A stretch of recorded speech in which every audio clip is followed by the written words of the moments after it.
ఏదేమైనా మన ముఖ్యమంత్రి గారు ఒక పేదోళ్ళ మనిషి అయినట్టుగా, అట్టడుగు వర్గాల మనిషి అయినట్టుగా, పేదోళ్ళ యొక్క మనసులో ఏముందో గమనించగలిగేటువంటి స్థితిలో వారు ముందుకు పోతున్నందుకు ప్రత్యేకంగా ఒక కౌగలింపు తీస్తే చాలు, నేను వెళ్ళిపోతానే. రేవంత్ రెడ్డి గారు, ముఖ్యమంత్రి గారు రండి.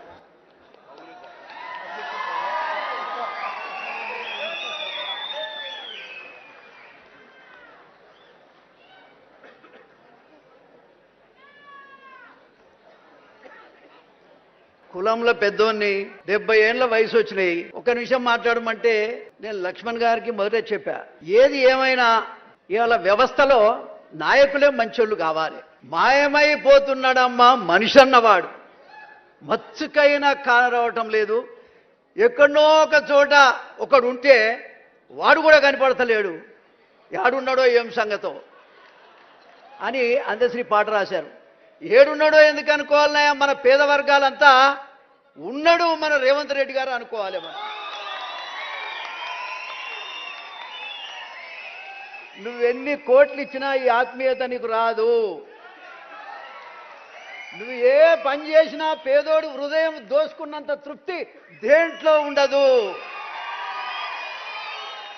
నేను చాలాసార్లు నీ మీద మాట్లాడేటువంటి విషయం నీకు తెలుసు, కానీ వర్గీకరణ దగ్గర నుంచి నా మనసులో ఎంత మార్పు వచ్చిందో నీకు సమయం లేదు మమ్మల్ని గమనించటానికి.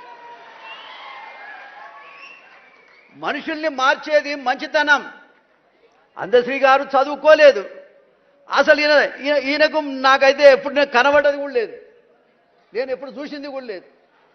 కానీ చచ్చిపోయిన తర్వాత అసలు కులమే కులమో కాదంటున్నారు, ఏంది గోలని చెప్పేసి నేను యూట్యూబ్లో వెతుకుని మొదలుపెట్టినా. మొదలు పెడితే ఆయన ఎక్కడ కూడా తన కులాన్ని గురించి చెప్పకపోతే చివరికి నేను ఎవరది పేబర్తి విలేజ్కి అక్కడ ఉన్నటువంటి నాకు తెలిసిన వాళ్ళకు పంపించి అసలు ఎక్కడ పుట్టిండే ఆయన సంగతి ఏందో చెప్పు, మరి ఎట్లా మాట్లాడాలి రేపు పొద్దున అంటే, ఆయన మాదిగ కులంలో పుట్టిండు, కానీ ఎక్కడ ఆయన చెప్పుకున్నటువంటి సందర్భం లేదు. కానీ నేను గర్వపడుతున్నా, నేను ఒక దళితుడిగా, దళిత వర్గాల్లో కూడా ఒక మాదిగ కులస్తుడిగా నేను గర్వపడుతున్నా. మా గద్దరన్నను చూసి నేను గర్వపడుతున్నా, మా జయరాజ్ అన్నను చూసి కూడా గర్వపడుతున్నా. తెలంగాణ వచ్చిన తర్వాత మా వాళ్ళు ఎంత చైతన్యమైందంటే, ఇంటికో డప్పు, ప్రతి హృదయం కూడా కళాకారుడై సమాజంలో జరుగుతున్నటువంటి అన్యాయాన్ని గొంతెత్తి స్థాయికి మాత్రం ఎదిగింది. మాకేం రాలే, దళిత వర్గాలకు పేద వర్గాలకు ఏమీ రాలే, కానీ చైతన్యం వచ్చింది. ఆ చైతన్యాన్ని ముఖ్యంగా ముందుండి నడిపించినటువంటి నాయకుడే అందశ్రీ అని కూడా ఈ సందర్భంగా నేను తెలియజేస్తా ఉన్నా. నీకేం కావాలి? నువ్వు ఎన్ని రోజులు ఉంటావో ఉండు ముఖ్యమంత్రి, మేము కాపాడుకుంటాం. నువ్వు ఎన్ని రోజుల్లో ఉంటావో ఉండు, నేను 10 ఏళ్ళు కాదు. ఇవాళ కావాల్సింది మంచితనం కావాలి. నువ్వు పాడే మోసినావు, ఎవరైనా పాడే మోస్తే మోసిడొచ్చు. ముద్దాన్నావు, కొడుకు చేయాల్సిన పనులన్నీ కూడా నువ్వే చేసినావు. అరే నువ్వే మాది కూడా అనుకుంటాం, నువ్వే మాలాయనం అనుకుంటాం. 59 కులాలు నీ వెంబడే ఉండేటట్టు చేస్తాం. నాకు నువ్వు ఏమి ఎక్కర్లేదు, సమస్యల మీద మాట్లాడటానికి అవకాశం ఇస్తే చాలు. నీ వెంబడే నాకు 70 ఏళ్ళు వచ్చినాయి, షుగర్ బాగుంది, ఎప్పుడు పోతున్నా తెలియదు. అందశ్రీ గారు 64 ఏళ్ళకే పోయింది, నాకు 70 వచ్చినాయి. నేను 70 వచ్చిన నెల చూస్తుంటా, వీడు గట్టిగా నడుస్తుండా, నా పని అవుతుందా ఉంటుందా. మా హనుమంతన్నను చూస్తే, అరే 20 ఏళ్ల కింద చూస్తే అట్లే ఉండి ఇప్పుడు అట్లే ఉండాలి. ఈయనతో పాటు పాదయాత్రలు కూడా చేసినట్టు మా ఆలేరులో. సందర్భం వచ్చినప్పుడల్లా ఈ వర్గాలకు సంబంధించినటువంటి నాయకులను గౌరవించటం నాకు అలవాటు. నా జీవితంలో తెలిసో తెలియకో నేను 6 సార్లు గెలిచిన ముఖ్యమంత్రి గారు. పెత్తందారుల మీదనే గెలిచిన, అది కూడా చెప్తున్నాను. నేను ఎవరికి ఒక ఎన్టీ రామారావు గారు ఒక్కడే మాదిగలు కానీ పేద వర్గాలకు అన్ని రకాలుగా ముఖ్యంగా రాజకీయ శక్తినిచ్చింది ఒక ఎన్టీ రామారావు గారు. మీరు అర్థం చేసుకోవాలి. ఎన్టీ రామారావు గారు ఇచ్చిన మళ్ళీ మాకు ఎవరు ఇవ్వట్లే. ఒకవేళ నువ్వు అందశ్రీ రాసినటువంటి పాటలో భాగంగా మా ఎక్కడో ఉన్నాడు యారునో కనబడతాడని చెప్పిండు ఆయన. ఇవాళ నేను అంటున్నా ఒక మాదిగ బిడ్డగా లేకపోతే దళిత బిడ్డగా మేమందరం నీ ఎంబడి ఉంటాం. నిన్ను వీకెట్టోడే లేడు ముద్దాడు. మా మాదిగోళ్ళ ఇళ్ళలో వాడు, మా మాలోళ్ళ ఇళ్ళలో వాడు, మా 59 కులాలు ఇళ్ళలో ఒక్కసారి అట్ట వండుకోరా. మా బీసీ ఇళ్ళలో వండు, మా సాకరోళ్ళ ఇళ్ళలో, మంగళోళ్ళ ఇళ్ళలో పండుకొని రావయ్యా. నువ్వు ఏ పని చేయకపో. ఏం బుబ్బ ఎవడు పెడుతుండే ఎవడు ఆగు బిడ్డ, ఎందుకు తొందర పడుతున్నాడు? నన్ను డయాస్ మీద గింతే మాట్లాడిన చెప్పినటువంటి వ్యక్తి అయితే లేడు. కానీ మా రేవంత్ రెడ్డి ఫస్ట్ టైమే చెప్పినాయా నేను సరే మొట్టమొదట రేవంత్ రెడ్డి ముఖ్యమంత్రి అవుతాడు నా తమ్ముడు అని చెప్పిన. నేను అందరికంటే మొట్టమొదట ప్రకటించింది నేను. కానీ ఏం చేద్దాం, కాలం ఇట్లా గడిచొస్తా ఉంది. ఓకే, అయినా కూడా నాకే ఇబ్బంది ఏం లేదు. నేను అన్నీ చూసినా, అన్నీ చేసినా. ఇలా అందశ్రీ మహాకవికి మీరు పట్టం కట్టిన దానికి మా అందరికి పట్టం కట్టినట్టే లెక్క.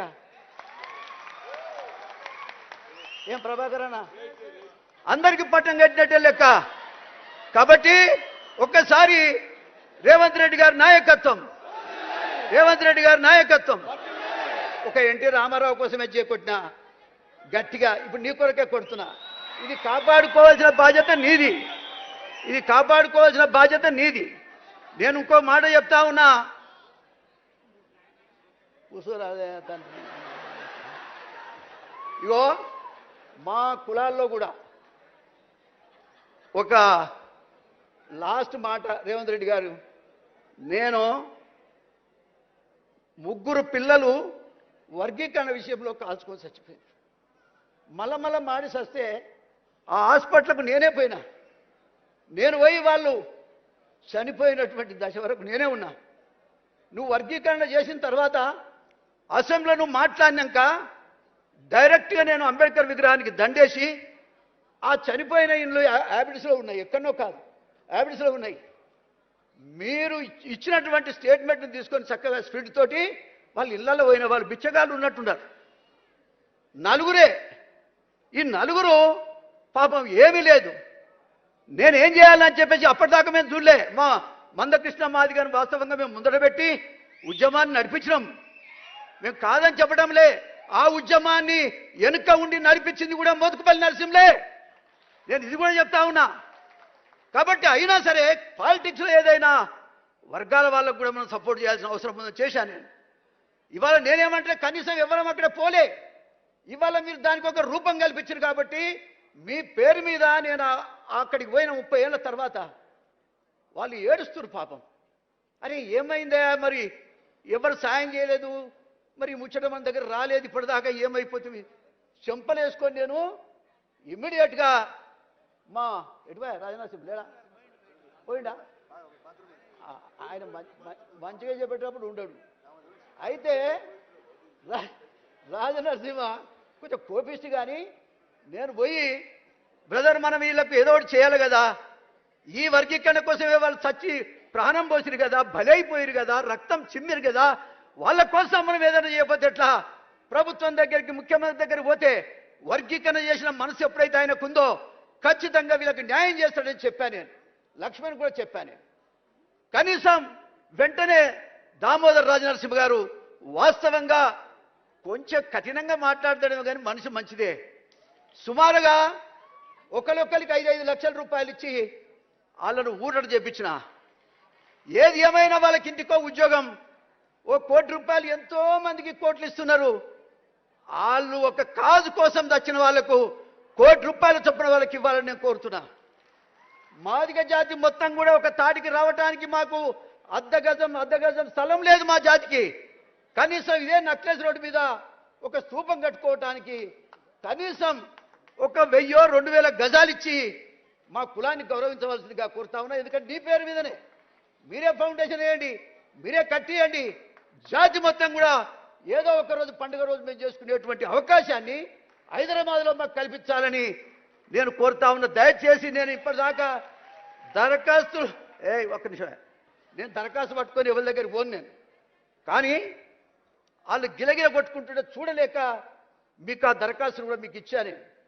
ఇంకో మాట ఏంటంటే ఈ వర్గీకరణ విషయంలో చాలామంది తమ్ముళ్ళు చాలామందికి ఆ తమ్ముడు కేసులు ఉన్నాయి, ఇంకా కూడా ఆ కేసులన్నీ తీసేయగలిగి దయచేసి ఆ కేసులన్నీ తీసేస్తే ఈ వర్గం వాళ్ళు ఇవాళ నా మాల సోదరులకు కూడా ఏదైనా కావాలంటే ఇవ్వండి, ఎవరికేం కావాలన్నా ఈ వర్గాలను గౌరవించండి.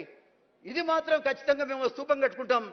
ఈ వర్గాల వాళ్ళంతా ఒకసారి ఏరి చైతన్యం చేసుకోవడానికి అవకాశం ఉంటుందని ఈ సందర్భంగా నేను తెలియజేస్తూ, ముఖ్యంగా ముఖ్యమంత్రి గారు వయసులో చిన్నవాడైనా నేను అనుకుంటా అందశ్రీ నీ చెవిలో ఊదినట్టుండు. అందుకనే ఇవాళ ఈ పేద వర్గాల యొక్క ఆలోచన విధానం మీరు అమలు చేస్తున్నారు. నేను ఒక్కటే ఈ సందర్భంగా చెప్తా ఉన్నా, మా మనసు గమనించండి, మాకే కోరికలు లేవు. వయసులో ఉన్నప్పుడే నేను ఏం కోరుకోలేదా, నీతికి నిజాయితీకి అంబేద్కర్ వారసుడిగా బతికిన నాకు నాయకుడు విద్యార్థి దశలో కూడా మాకు ఆనాడు నాయకుడిగా మా ఉన్న జేబీ రాజు గారు. ఇవాళ ఒక్క మాటలో చెప్పాలంటే ఒక్క మాటలో చెప్పాలంటే మరి అప్పుడో ఇప్పుడో మాట్లాడినిస్తే నేను ఎప్పుడో దిగిపోదు కదా, మాట్లాడక చాలా రోజులే. ఈ సమస్యలన్నీ కూడా ముఖ్యమంత్రి గారు మాకు ఒక మీటింగ్కి అవకాశం ఇవ్వండి, మాదిగ వాళ్లకు ఇవ్వండి, మాల వాళ్ళకు కూడా ఇవ్వండి, వ్యవస్థాపరమైనట్టు. కాబట్టి మరి మీరు ఒక మీటింగ్ కాల్ఫర్ చేయండి, అందరం కూడా వచ్చి ఉన్న పరిస్థితుల మీద దృష్టికి తెస్తాం. చేయగలిగినవే చేయండి, చేయలేకపోతే వదిలేయండి. కానీ వర్గాలందరినీ కూడా మీరు కలుపుకొని పోతున్నందుకు, అందశ్రీకి ఇంత గౌరవం ఇచ్చినందుకు ప్రత్యేకమైనటువంటి ధన్యవాదాలు. వర్గీకరణ చేసి మా షెడ్యూల్డ్ కులాల్లో ఐక్యత తీసుకొచ్చారు మీరు. సరే 2 రోజులు గునుక్కుంటారు ఎవడో ఇటు అటు, కానీ ఒక మంచి కార్యక్రమాన్ని మీరు చేశారు. అందుకు కూడా హృదయపూర్వకంగా ధన్యవాదాలు తెలియజేస్తూ నేను సెలవు తీసుకుంటున్నాను.